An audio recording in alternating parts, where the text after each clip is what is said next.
Ny fandanjalanjana ny sakafo, ny fitondran-tena ary ny fanaraha-maso ny fahasalamana ireo tena fototra lehibe hifehezana ny toe-batan'ireo olona diabetika. Ny farany herinandro teo ary nisy ny fanaraha-maso ny tongotr'ireo olona diabetika teto Toamasina, nentiny Amadia mba hahalalana ny fisian'ireo lalandra sy ireo rentsika mba miasa ara-dalàna amin'ny tongotr'ireo olona ireo.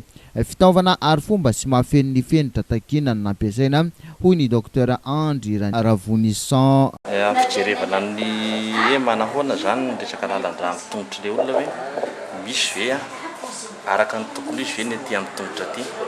Zavatra misy mantsy matetika isan'ny manahirana amin'ny olona diabetika zany dia mety hiteraka fahavoazana ny lalandra zany le diabeta rehefa mikorotana foana.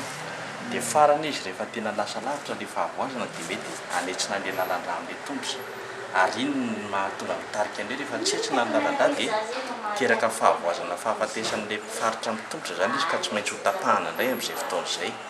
Ary izay ny antony mahatonga an'izay le mila tokony jerevana ao anatin'ny fijerevana tongotra mikasika ny resaka lalandra le aty amin'ny tongotra mihitsy.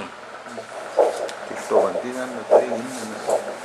Ity zany natao hoe Doppler de pouce ny resaka mitovy amin'ny resaka fanaovana échographie ireny ihany fa aty amin'ny resaka lalandra zany no jerena indray manokana amin'ilay izy.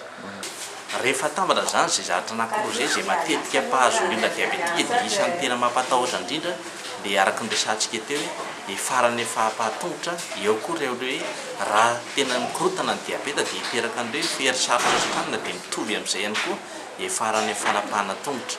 Ka ny atao voalohany indrindra zany dia hoe tsisy ohatran'ny fisorohana. Mazava ho azy zany fisorohana voalohany indrindra ankoatran'ilay hoe fandaminan'ilay olona ny diabeta zany raha hoe olona diabetika izy dia zahana reny olana rehetra reny manahoana ny retsika an'ilay olona ohatra mikasika ny nera mbola azo lazaina hoe tsisy olana ve sa efa misy olana ka inona ny tokony fikarakarana atao.